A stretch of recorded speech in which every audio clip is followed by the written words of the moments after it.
मैं कबीर पंथी संत सूरदास जी YouTube channel संत सूरदास जी में आपका स्वागत है। मैं आप लोग का पास एक सत्संग भेज रहा हूँ। मेरा सत्संग का एक लाइक एक शेयर जरूर कीजिएगा ताकि अध्यात्म ज्ञान घर घर मिले। सत्संग सुनने से और सत्संग के शेयर करने से परमात्मा जी सुखी रखेंगे। और जहाँ भी हमारा सत्संग जाए एक लाइक एक शेयर जरूर कीजिए, क्योंकि आत्मज्ञान हर मनुष्य को मिलेगा। यदि सत्संग के शेयर करते हैं तो परमात्मा जी आपको रक्षा करेंगे। और साथ ही साथ जब सत्संग सुनना तो अधूरा ना सुनना, क्योंकि अधूरा सुनने से मनुष्य के जीवन अधूरा होता है। और अधूरा कथा सुनने से या प्रवचन सुनने से मनुष्य को कोई जीवन का लाभ नहीं होता।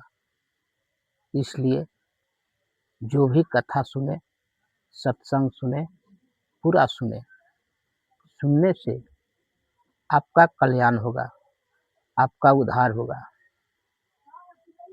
इसलिए सतगुरु का उपदेश है कि सत्संग ध्यान से सुने। कौन सा बारी आत्मा के कल्याण करेगी ये कोई नहीं जानता। सतगुरु हमारे कहते हैं। सतगुरु है कौन? सतगुरु है कौन? सतगुरु जो सत्य के लखाते हैं, सत्य के दर्शाते हैं, सत्य का मार्ग दिखाते हैं। सत्य क्या है? यही सतगुरु का उपदेश है।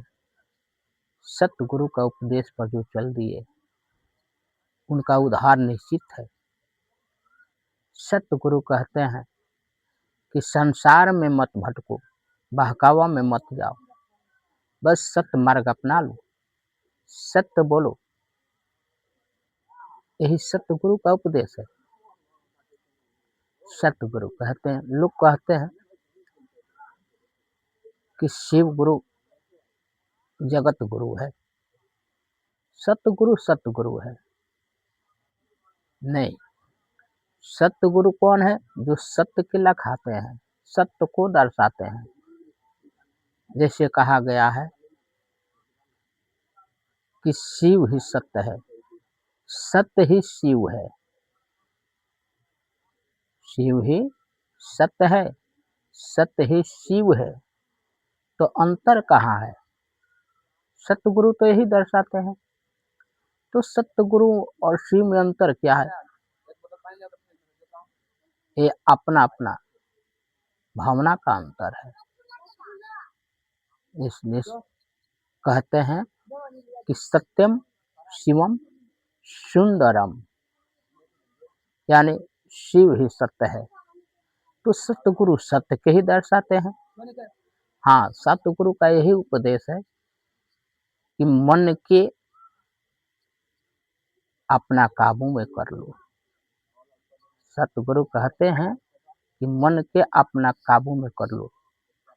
हमारे सतगुरु कबीर साहब ही तो कहे हैं अपने भजन में कि मन के तरंग मार लो, बस हो गए भजन।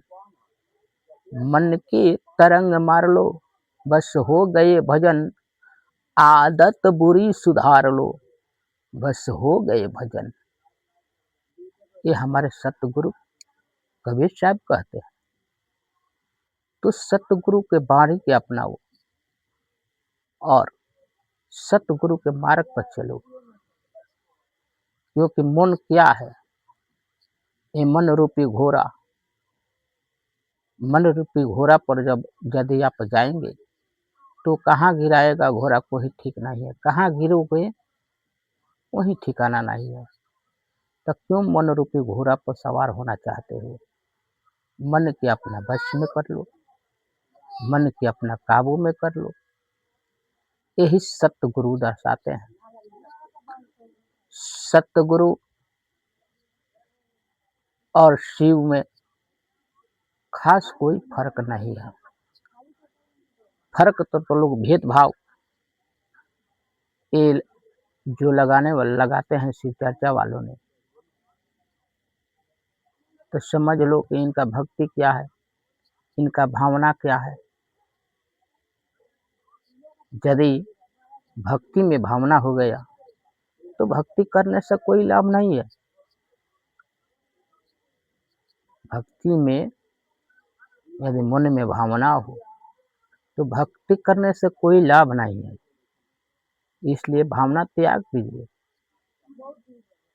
और सतगुरु का उपदेश पर चलिए, तभी कल्याण है। सतगुरु का कृपा असीम कृपा है। जैसे एक सूरज का प्रकाश ये धरती पर प्रकाशित करते हैं, हर किसी को प्रकाश मिलता है, हर मनुष्य को प्रकाश मिलता है। वो तो प्रकाश में बंटवारा किया नहीं, सतगुरु का बंटवारा नहीं है, सबको लिए एक ही प्रकाश देते हैं। पर यहाँ लोग प्रकाश पाकर भी अंधकार में भटक रहा है। सतगुरु से प्रकाश पा के भी अंधकार में भटक रहा है। तभी तो भावना है इन लोगों का। तो भावना, यही भावना मिटाने के लिए सतगुरु कहते हैं कि मन के अपना काबू में कर लो। जब तक ये भावना रहेगी तब तक मनुष्य का कल्याण नहीं है। मनुष्य को जीव को वर्जित करना है। यहीं से तो संस्कार बनती है और यहीं से बिगड़ती है। जीभ का वश में कर लिया हो तो समझ लो कि संस्कार और सतगुरु का कृपा जरूर होगा।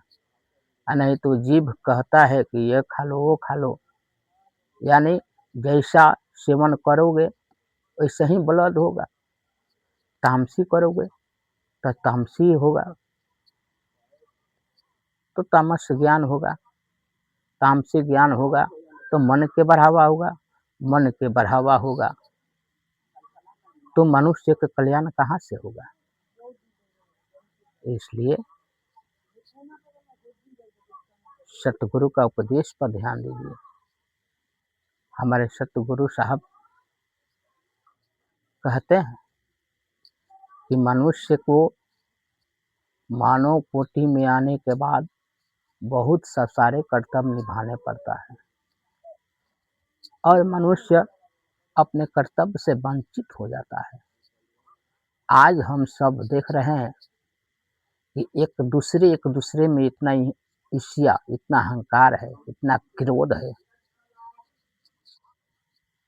मनुष्य को सोचना चाहिए कि जो मनुष्य एक साथ मिलकर वातावरण करता है, वो मनुष्य संसार छोड़ेगा तो क्या फिर साथ में वो मिलेगा? मिल सकता है, ना जाने कौन सा जोनी में जाएगा। इसलिए जब तक मानव जोनी में हो तब तक मानव से व्यवहार करो। एक एक दिन का जिंदगी का महत्व बुझो, समझो कि एक एक जीवन का महत्व, एक एक दिन का क्या है, ये महत्व जानिए। ना जाने फिर हम और आप मिलेंगे कि नहीं मिलेंगे, ये कौन जानता। ये तो जानते हो कि मानव तन में आए हैं तो मनुष्य को आपस में मेल होना चाहिए, आपस में वातावरण होना चाहिए, मीठी वाणी होना चाहिए, किसी से किसी को घात नहीं करना चाहिए, सहयोग करना चाहिए। सहयोग करने से आपका सहयोग मिलेगा, सहयोग करने से आपका सहयोग मिलेगा। अगर किसी को सहयोग करते हैं तो ही परमात्मा का भक्ति है, किसी का सेवा करते हैं वही परमात्मा का भक्ति है। इसलिए मनुष्य मनुष्य को मेल होना चाहिए। जब तक मेल नहीं होगा तब तक परमात्मा के द्वारा कोई खेल नहीं होगा। इसलिए मेल करो, तब परमात्मा के द्वारा खेल करो। यही सतगुरु का उपदेश है। और अहंकार, क्रोध, लोभ, लालच, ये सब त्याग करना होगा। जब तक त्याग मनुष्य को नहीं होगा, तब तक मनुष्य को उद्धार नहीं होगा, ना तो आने और जाने का मार्ग खुला है। तो क्यों आने जाने के मार्ग में भटक रहे हो? सत्संग सुन के चले जाओ सतगुरु के धाम, या भागवत धाम, या कोई धाम अपना लो, तभी कल्याण होगा, मोक्ष के प्राप्त होगा। इसलिए कहते हैं कि सत्संग सुनो और सत्संग में जाओ, सतगुरु को अपनाओ, क्योंकि सतगुरु एक है जो आपका हर जीवन के पाप नष्ट कर सकते हैं। सतगुरु का ये उपदेश है। तो सत्संग में जाओ, सतगुरु के अपनाओ। प्रेम से बोलिए सतगुरु महाराज की जय।